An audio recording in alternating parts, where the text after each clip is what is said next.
할렐루야. 4월 15일 고난주간 특별 새벽 기도회 시작하도록 하겠습니다. 사도신경으로 우리 신앙을 고백합니다. 나는 전능하신 아버지 하나님 천지의 창조주를 믿습니다. 나는 그의 유일하신 아들 우리 주 예수 그리스도를 믿습니다. 그는 성령으로 잉태되어 동정녀 마리아에게서 나시고 본디오 빌라도에게 고난을 받아 십자가에 못 박혀 죽으시고 장사된 지 사흘 만에 죽은 자 가운데서 다시 살아나셨으며 하늘에 오르시어 전능하신 아버지 하나님 우편에 앉아 계시다가 거기로부터 살아있는 자와 죽은 자를 심판하러 오십니다. 나는 성령을 믿으며 거룩한 공교회와 성도의 교제와 죄를 용서받는 것과 몸의 부활과 영생을 믿습니다. 아멘. 찬송가 148장 찬양하시겠습니다. 찬송가 148장입니다.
자비하신 하나님 아버지, 죄에서 우리들을 구원하시려고 독생자 예수를 이 땅에 보내주신 그 크신 사랑을 감사드립니다. 예수님의 부활을 기념하기 위한 사순절의 마지막 절기인 고난주간에 예수님의 제사장적 중보 기도라는 주제로 특별 새벽 기도회로 모이게 하시고 예수님의 십자가 고통과 부활의 의미를 되새겨보게 하시니 감사합니다. 예수님의 고난에 동참하며 부활과 구원을 확신하는 기회가 되게 하시고 우리의 믿음이 더욱 견고해져서 섬김을 새롭게 다짐하는 계기가 되게 하옵소서. 이 새벽에 겸손히 주님 앞에 나아와 무거운 죄의 짐을 주님의 십자가 밑에 내려놓고 부활의 주님을 만나서 기뻐하고 자유하는 은혜를 주시옵소서. 하나님 아버지, 내가 커지면 상대적으로 주님은 작아지고 멀어진다는 사실을 깨달아 모든 것을 다 내려놓고 겸손히 주님 앞에 나와 무릎 꿇고 엎드려 주님을 만나는 우리가 되게 하여 주시옵소서. 주님께서 우리를 위하여 기도하신 것처럼 우리도 예수님의 모습을 따라 기도하는 삶을 살겠다는 믿음의 결단이 고난의 주간을 통해서 풍성히 열매 맺게 해주십시오. 특별히 교회를 섬기는 박은성 목사님과 함께 하셔서 영육간의 강건함을 주시고 어려운 때를 앞장서서 가실 때에 피곤하지 않게 힘 주시고 강단에서 선포하시는 말씀마다 생명을 살리는 복된 말씀이 되게 하시옵소서. 오늘의 말씀과 찬양이 듣는 우리 모두의 마음에 은혜가 되고 기쁨이 되기를 소망하며 십자가 앞에 당당히 나아가 승리하신 우리 구주 예수 그리스도의 이름으로 기도드립니다. 아멘.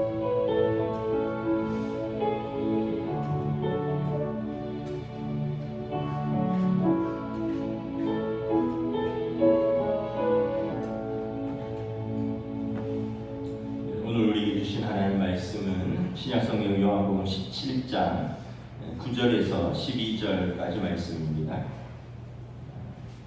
요한복음 17장 9절에서 12절까지 말씀입니다. 신약성경 177페이지입니다. 요한복음 17장 9절에서 12절. 다 찾으신 줄 알고 저 여러분들이 한 절씩 교도하겠습니다. 9절에서 12절입니다. 내가 그들을 위하여 비옵나니 내가 비옵는 것은 세상을 위함이 아니요 내게 주신 자들을 위함이니이다. 그들은 아버지의 것이로소이다. 아버지의 것이요 아버지의 것은 내 것이온데 내가 그들로 말미암아 영광을 받았나이다.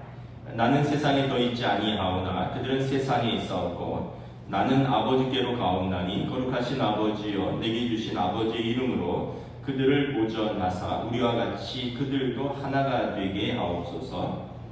내가 그들과 함께 있을 때 내게 주신 아버지의 이름으로 그들을 보전하고 지켰나이다. 그 중에 하나도 멸망하지 않고 다만 멸망의 자식뿐이오니 이는 성경을 응하게 함이니이다. 아멘. 할렐루야. 고난주간 둘째 날 새벽 기도를 나오신 우리 성도들을 주님의 이름으로 환영하고 축복합니다. 요한복음 17장은 예수님의 마지막 십자가 지시기 전에 마지막 기도이죠. 그래서 예수님의 대제사장적 중보기도, 중보는 하나님과 사람 사이에 서는 분인데 예수님께서 대제사장으로 서셔서 우리를 위해서 기도하셨다. 그래서 오늘은 예수님의 대제사장 중보기도, 제자들을 위한 중보기도의 내용을 구체적으로 좀 보도록 하겠습니다. 우리 9절 한번 다시 한번 읽도록 하겠습니다. 시작. 내가 그들을 위하여 비옵나니 내가 비옵는 것은 세상을 위함이 아니요 내게 주신 자들을 위함이니이다. 그들은 아버지의 것이로소이다. 여러분, 누군가를 위해서 기도할 때 왜 기도합니까? 물론 이제 그분의 어려움이나 또 그분을 돕기 위해서 기도하지만 가장 큰 이유는 사랑하기 때문입니다. 사랑하니까 마음이 있고요. 마음을 쏟으니까 우리는 기도로 나타나는 것입니다. 사랑하지 않는데 말은 그냥 기도해 줄게 이렇게 하지만 실제로 사랑하지 않으면 기도의 자리까지 나아가기가 어렵습니다.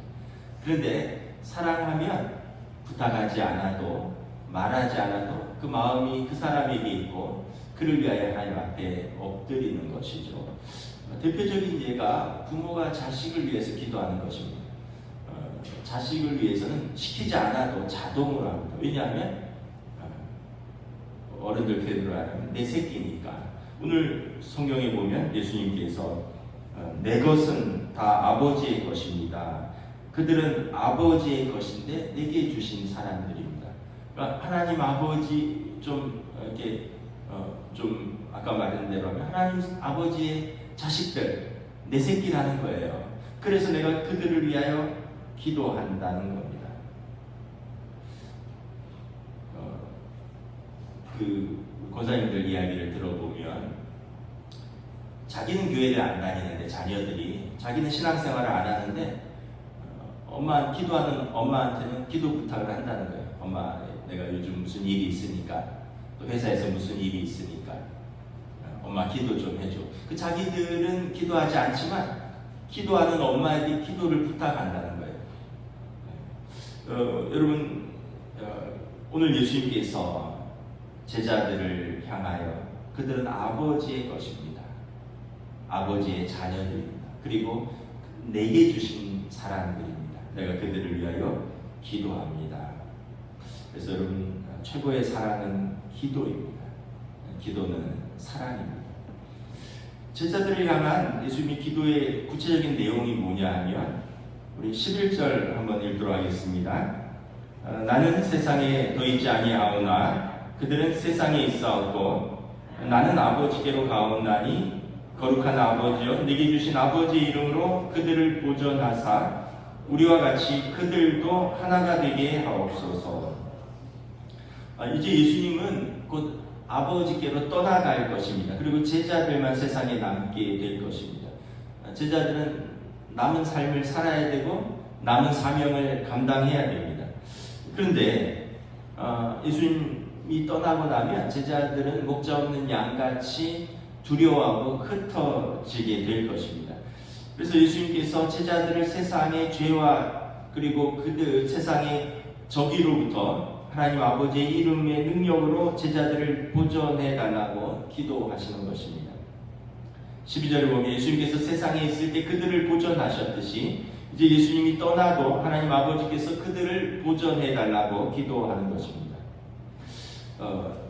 왜 예수님께서 이렇게 간절히 기도하실 만큼 제자들의 그 예수님 떠나고 형편이 어떻기 때문에 그렇습니까? 우리가 잘 아는 대로 유대 공동체에서 축출당하고 또 핍박당하고 또 때로는 죽임을 당하는 일도 있었습니다. 왜 제자들을 이렇게 세상은 미워할까? 두 가지 큰 이유가 있습니다. 첫째는 예수님을 미워하기 때문에 예수님을 믿는 제자들을 미워하는 것입니다. 요한복음 15장 8절에 보면 세상이 너희를 미워하면 너희보다 먼저 나를 미워한 줄을 알라. 놀랍게서 예수님께서 세상의 구원자로 오셨는데 세상은 예수님을 지독하게 미워합니다. 성경은 그 참 빛이 비침에 세상이 자신들의 어둠이 드러나니까 그것이 싫어서 미워한다라고 말합니다. 요한복음 7장 7절에 보면 세상이 나를 미워하나니 이는 내가 세상의 행사를 악하다 증거함이라. 그러니까 예수님께서 세상의 악을 증거하니까 세상이 그 악이 드러나니까 그 예수님을 미워한다는 것입니다. 실제로 예수님이 떠나시고 제자들에게 어떤 일들이 일어났습니까? 예수님의 제자들은 유대인 공동체에서 축출당했습니다. 회당에서 쫓겨났고요. 성전에 출입 금지당했습니다. 헤롯 왕은 야고보 사도를 목베었고 스데반 집사님은 돌에 맞아서 순교합니다. 베드로와 요한 사도는 감옥에 갇혔고요. 그 열혈 청년 사울은 대제사장의 위임을 받아서 교회를 박해합니다. 예수님을 미워하니까 예수님을 따르는 제자들도 미워한다는 거예요. 두 번째는 세상이 소속이 다르기 때문에 미워합니다. 우리와 세상의 소속이 달라요. 요한복음 15장 19절에 보면 너희가 세상에 속하였으면 세상이 자기의 것을 사랑할 터이나 너희는 세상에 속한 자가 아니요 도리어 세상에서 나의 택함을 받은 거로 세상이 너희를 미워하느니라. 본능적으로 사람은 자기 편을 사랑하고 자기 편이 아니면은 사랑하지 않습니다. 더 나아가서 내 편이 아닌 것이 드러나면 미워하고 증오합니다. 우리가 예수님 믿기 전에는 우리도 세상에 속한 사람들이었습니다. 세상 권세 아래 놓여서 육신의 정욕과 안목의 정욕과 그 다음에 그 이생의 자랑을 따라 살면서 죄와 사망의 권세 아래 짓눌려 살았습니다. 그런데 예수님을 믿고 나니까 이렇게 사는 것이 하나님의 뜻이 아니다. 우리가 예수님을 믿고 나면 가장 큰 변화가 이것이 하나님이 기뻐하시는 삶일까에 대한 진지한 고민과 성찰입니다. 예수님 안 믿으면 그런 고민이 없어요. 남들 다 그렇게 살고요. 나보다 더 악한 사람도 많고요. 나 자신을 즐겁게 하기 위해서 내가 육신의 정욕대로 사는데 뭐가 문제입니까? 안목의 정욕대로 내가 다 가지고 취하고 즐거워하는 게 그게 뭐가 죄가 됩니까? 그런데 예수님을 알고 보면 하나님께서 기뻐하시는 삶, 그리고 육신의 삶으로 하나님께 순종하지도 못하고 하나님과 원수가 되는 그 죄악된 삶에 대한 갈등이 시작되는 거죠. 예수 믿기 전에는 이런 갈등이 없었는데 예수 믿으면서부터 우리 안에 성령님께서 들어오시면서 우리 안에 이러한 갈등이 생기는 것입니다. 새로운 가치관, 새로운 삶의 방식, 하나님의 뜻, 하나님 기뻐하시는 삶, 거룩한 삶, 구별된 삶, 이런 삶이 우리 안에 들어오니까 이제 이전의 것들이 서서히 멀어지고요, 싫어지는 것입니다. 이제는 성령의 법으로 새로운 피조물이 되었고 이전의 삶으로 다시 돌아갈 수 없는 것입니다. 그런데 이제 세상은 이걸 싫어하는 거예요. 우리랑 다르다고. 유대인들이 아까 말했듯이 동족들이 예수 믿는 자들을, 교회를 핍박합니다. 그리고 헬라인들, 하늘과 땅과 바다의 온갖 신을 섬기는 헬라인들은 오직 신이 하나라고, 그 신만 섬긴다고 예수 믿는 자들을 조롱하고 무시하고, 그리고 너네 때문에 우리가 천해진다라고 대적합니다. 사도행전 16장에 보면 빌립보에서 전도하는데 한 귀신 들린 여종이 있었어요. 얼마나 불쌍하냐면 귀신 들린 여종은 하나인데 주인은 여러 명이었습니다. 그 여러 주인들이 그 여종 하나로 점을 쳐서 돈을 벌었습니다. 바울과 신라가 불쌍히 여겨서 예수의 이름으로 그녀를 깨끗게 했습니다. 그러니까 귀신이 떠나가니까 더 이상 점을 칠 수 없으니까 그 귀신 들린 여종을 통하여 이익을 얻던 그 주인들이 여종의 주인들이 자기 수익의 소망이 끊어진 것을 보고 바울 사도를 고소합니다. 그 귀신 들린 여종을 통해서 점을 쳐서 수익을 얻던 사람들이 귀신이 쫓겨나니까 그녀로 인하여 그녀가 깨끗하고 온전해진 것을 기뻐하는 것이 아니라 수익이 소망이 끊어졌다고 고소하는 것입니다. 에베소서 19장에 보면 에베소에서 전도를 하는데, 에베소는 아덴의 큰 신전이 있는 이방 도시입니다. 사도 바울이 전도하고 많은 사람들이 예수를 믿었고요. 그 가운데 마술을 행하던 많은 사람들이 그 책을 모아 가지고 와서 불태우면서 이제 그 우상 숭배로부터 떠나서 하나님의 자녀가 되는 것을 고백합니다. 그 사람들이 책을 가지고 와서 마술책을 불태우는데 그 책값을 계산한즉 은 5만이나 되더라 라고 기록하고 있습니다.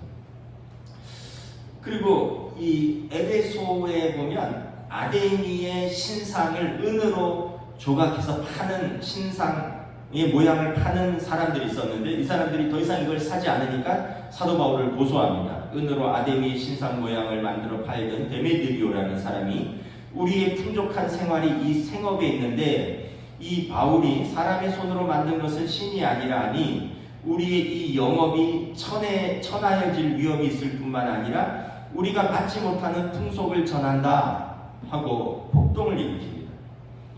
그러니까 이 우상 숭배로부터 돌아서면 생활이 정결해지고, 그리고 이제 더 이상 점치고 굿하고 우상에게 절하고 이런 걸 안 하니까 이걸로 생업을 하던 사람, 이걸로 먹고 살던 사람, 또 이러한 풍속을 우리가 받을 수 없다 하고 이제 그들을 미워하고 폭동을 일으킵니다.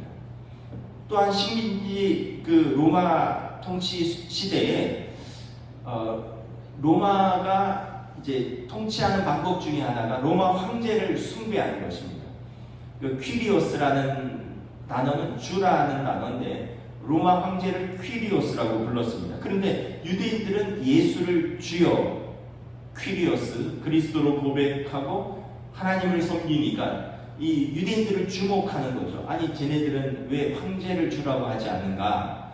반역에 대한 흑심은 없는가? 그러다가 이제 로마에서 어려운 일만 생기면 유대인들에게 그 죄를 덮어 씌우는 겁니다. 실제로 네로 황제는 로마 시대에 큰 불이 났어요. 로마 시내에 엄청나게 큰 불이 났습니다. 우리도 뭐 이렇게 저기 남쪽 지방의 안동 쪽에 뭐 산불 나고 어마어마하게 큰 불이 나잖아요. 그 불이 나면 누군가에게 책임을 물어야 되잖아요. 그러면은 뭐 살림을 잘 관리를 했느냐 못했느냐, 공무원에게 또 재난관리 대책을 잘 세웠느냐 못 세웠느냐, 뭐 공무원들 뭐 점점 올라가잖아요. 그리고 나중에 이제 대통령에게 책임을 묻고 또 말단 관리 누군가는 책임을 물어야 되는 거죠. 그 이제 로마 시내에 큰 불이 나서 로마 시내의 3분의 1 이상이 불이 타니까 이제 기독교인들이 예수를 주라고 하는 그 기독교인들이 황제 숭배에 대한 그 핍박에 앙심을 품고 불을 내질렀다 해서 그래서 이제 기독교인들을 엄청나게 학살합니다. 마치 그 일본 관동 대지진 때 지진이 나서 물이 오염되고 그 물을 먹고 또 죽은 사람들이 많으니까 조선인들이 우물에 독을 탔다라고 해서 또 핍박했던 것처럼 자기들의 삶에 어떤 문제가 생기면 그것을 투사할 대상을 찾는데 로마에서는 유대인들 특별히 예수 믿는 사람들을 그렇게 핍박했던 것입니다. 그러니까 동족에게도 배척당하고 이방인들에게는 무시당하고 로마 사람들에게는 핍박을 당하는 거죠. 우리도 그렇죠. 요즘은 많이 이해도 하고 좋아졌지만 저희 부모님 시대에만 해도 제사 드리는 문제 때문에 갈등이 많았습니다. 예수 믿는 사람들은 제사를 지내지 않아요. 왜냐하면 부모님을 추모하지 않기 때문이 아니라 살아계실 때 효도해야지.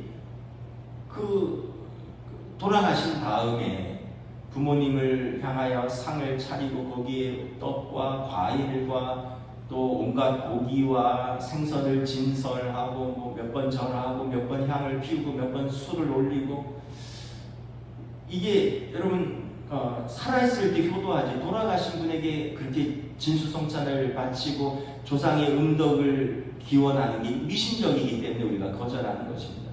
추도 예배를 드리는 거죠. 부모님을 기억하고 부모님의 사랑을 기억하는 것입니다. 그리고 있을 때 잘해야죠. 근데 제사 문제 때문에 얼마나 핍박을 많이 당했습니다.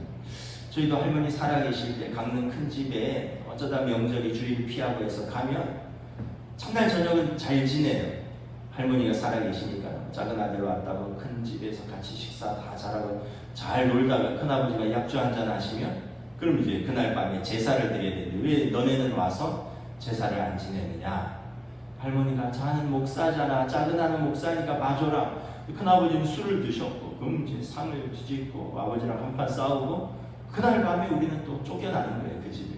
그랬던 일이 정말 여러 번 있어요. 다 돌아가셨는데 참 제사 문제 때문에 형제간도 갈라지고 집안에서도 함께 모이지도 못하고 제사 문제는 예수님을 섬기는 우리와 조상신을 섬기는 그분들과 하나 될 수 없는 근본적인 차이인 것입니다.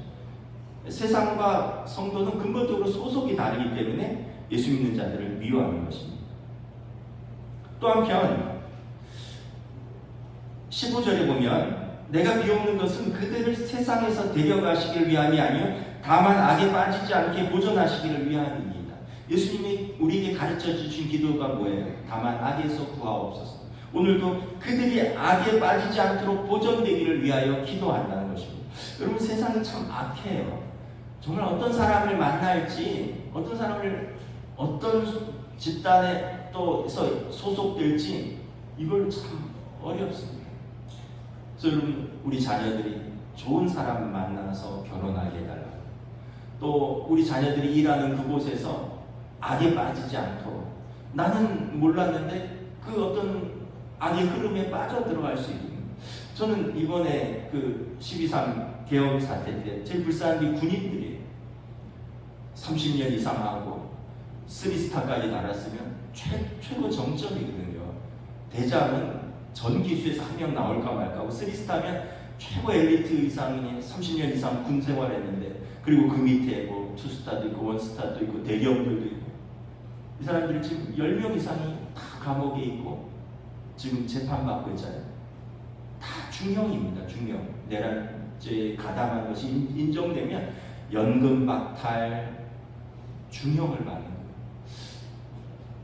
그 자리에 올라가기까지 얼마나 많은 시간, 얼마나 많은 충성, 얼마나 많은 헌신, 얼마나 이사를 많이 다니고 자녀들하고도 가족들하고도 함께하지 못하고, 그러면서 자기 청춘을 다 바쳤는데 그냥 거기에 휘말리는 바람에 뭐 이제 진급은 뭐 말할 것도 없고, 감옥에 가느냐 마느냐, 노후가 어떻게 되느냐, 이게 정말 너무 불쌍한 거죠. 근데 이게 어떤 그런 특별한 경우도 있지만 우리 가까이도 있어요.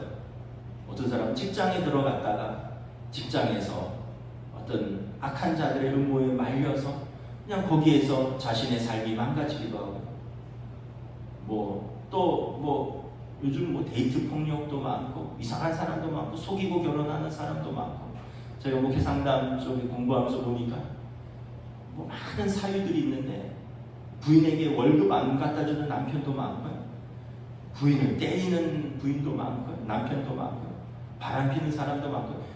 세 가지만 안 해도 정말 감사해야 돼요. 때리지 않고 바람 피지 않고 월급만 적지만 월급만 제때 갖다 줘도 이게 감사할 이유더라고요. 뭐 여러 가지 이유로 그 공부하다 보니까 정말 희한한 사람들이 너무 많은 거예요. 근데 여러분, 이를 위해서 우리가 기도해야 되는 겁니다. 우리 자녀들이, 우리의 삶, 예수님께서 저들이 악에 빠지지 않도록 저들을 보존하여 주시옵소서.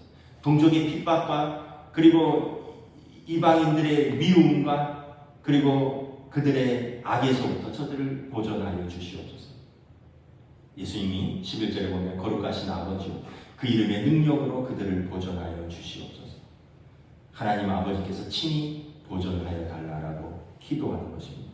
여러분, 힘들고 어렵고 낙심하고 두렵고 또 악에 빠진 상황일 때 주님의 기도를 기억하십시오. 기도로 헤쳐나가십시오. 기도로 정면 돌파하십시오. 여러분, 조속으로 변하는 이 환경과 또 상황과 내 감정을 붙들지 마시고 예수님의 약속의 말씀을 붙드십시오. 내가 너희를 보아와 같이 버려두지 아니하리라. 그날에 내가 아버지 안에, 너희가 내 안에, 내가 너희 안에 있는 것을 너희가 알리라. 주님께서는 끝까지 자기에게 주신 사람들을 사랑하시되 끝까지 사랑하고 그들을 위하여 기도하셨습니다. 또한 무슨 기도를 하셨습니까? 우리 11절에 보면 하반절에 그들로 하나 되게 하시옵소서라고 기도합니다. 사단의 두 가지 공격 유형이 있어요. 하나는 외부로부터의 시험과 핍박이고요, 두 번째는 내부로부터의 분열입니다. 외부의 핍박은 너무나도 쉽게 알 수 있어서 우리가 좀 경계하고 싸울 수 있지만, 내부의 분열은 쉽게 알아차리기 어려울 수 있습니다. 예수님은 죄인인 인간의 본질이 분열임을 알고 계셨습니다.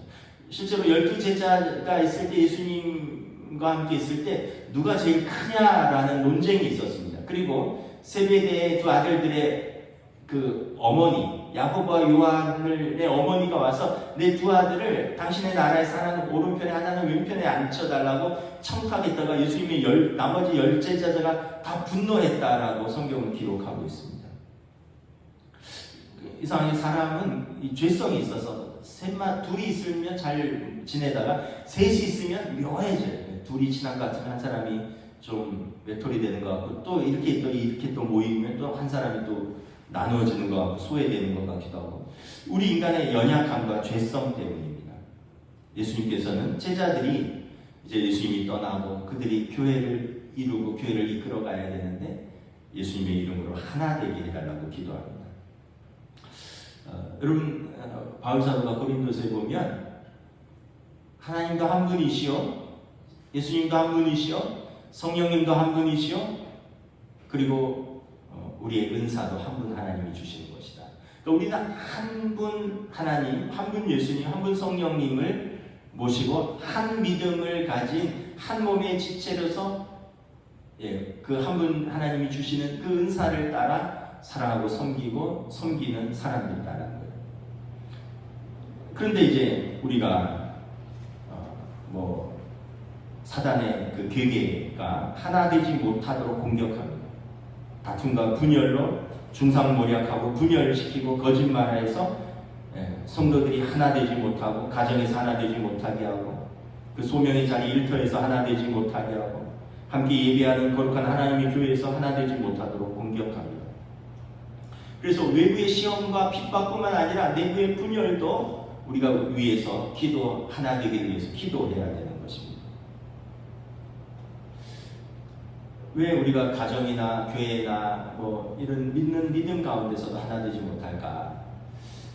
이제 성경을 보면 또 우리의 속성을 보면 크게 두 가지입니다. 하나는 자기 의가 강하기 때문에 그렇습니다. 열심히 예배도 드리고 섬기고 봉사도 하는데 자기 의가 강하니까 여러 가지 눈에 거슬리는 게 많은 거예요. 또 다른 이유는 자기 의는 강하지 않아요. 근데 십자가를 안 져요. 자기 의가 강한 사람은 십자가를 기꺼이 집니다. 십자가를 기꺼이 지다 보니까 자기 의가 강해져요. 근데 반대로 자기 의는 강하지 않은데 십자가도 안 지는 거예요. 십자가는 뭐예요? 희생과 헌신이잖아요. 희생과 헌신은 무엇입니까? 사랑의 대가를 치르는 것입니다. 여러분, 사랑은 말이 아니에요. 대가를 치르는 거예요. 기도하는 것이고 대가를 치르는 겁니다. 그럼 사랑한다. 너 사랑해. 이런데 대가를 치르지 않아요. 남자친구가 여자친구가 사랑한다 그러는데 시간을 내서 만나지도 않아요. 바쁘다고. 뭘 돈을 내서 밥을 사주거나 커피를 사주지도 않아요. 명때가 되는데 기념일을 선물도 하는 게 없어요. 그냥 사랑한다. 내 마음 알지? 그럼 여러분, 이게 무슨 사랑이에요? 사랑은 시간을 내고 몸을 내고 물질을 내고 희생을 하는 거잖아요. 대가를 치르는 게 사랑이잖아요. 이 두 가지가 분열의 사실 근본적인 원인입니다. 자기 의가 강한 거예요. 십자가는 지는데 자기 의도 강하고 자기 의는 없는데 십자가는 대가는 지르지 않는 거예요. 그러니 공동체가 하나 될 수가 있겠습니까? 가정도 그렇습니다. 잘 보세요. 부부들이 싸우는 이유가 사소한 걸로 시작하다 나중에 커지면 자존심입니다. 자기 의 때문에. 내가 이러려고 결혼했나? 내가 맨날 이렇게 뒷바라지하고 일만 하고 내 청춘 이러려고 결혼했나? 내가 당신 만나서 내 인생 다 망가졌다. 이러면서들 싸우잖아요.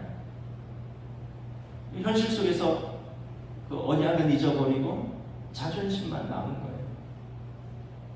늘 반면에 화목한 가정의 특징은 무엇입니까? 당신 때문에 고맙다고 말하는 거예요. 나 같은 사람 만나서 이해해주고 함께 살아줘서 고맙다. 당신 때문에 인간 됐다. 이러는 거죠. 자녀들은 아빠 엄마 때문에 고맙다. 부모는 자녀에 너희들이 우리 자녀로 태어나서 고맙다. 나는 커서 우리 아빠 같은 남편 만날 거야. 우리 엄마 같은 여자 만날 거야. 왜? 이제 그 가정에는 사랑이 있고 존중이 있고 희생이 있는데 이제 이런 게 깨어진 가정은 자존심만 남아요. 부모도 남편도 아내도 자식도 십자가는 다 사라지는 거죠. 어떤 목사님의 감동적인 이야기를 들었습니다. 남편이 6.25 전쟁 때 실명을 했어요. 근데 이제 그분 봉사를 하다가 그런 장애인들 봉사하다가 그 사모님이 그분하고 만나서 결혼을 하게 됐어요. 그래서 이제 남편 목사님은 이제 시각장애 목회를 하시고 사모님은 이제 그 남편하고 사는데 그런 말을 한다는 거예요. 목사님이 나는 아내 얼굴을 한 번도 본 적이 없는데 천사랑 살고 있다고 생각합니다. 누가 나랑 나 같은 사람한테 시집 와서 이렇게 잘해주겠습니까? 아마도 제 아내는 세상에서 제일 예쁜 여인일 것입니다. 이렇게 얘기했어요. 사모님이 이런 간증을 합니다. 우리 목사님은 내가 어떻게 생겼는지 몰라요. 지금까지 한 번도 본 적이 없으니까요. 근데 사실 저는 객관적으로 예쁜 얼굴이 아니에요. 어렸을 때부터 못났다는 얘기를 많이 들었습니다.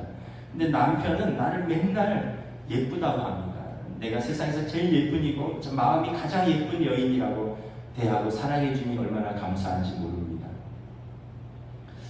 헨리 나우엔의 말대로 환대와 적대는 한 글자 차이. 환대, 적대, 한 글자 차이.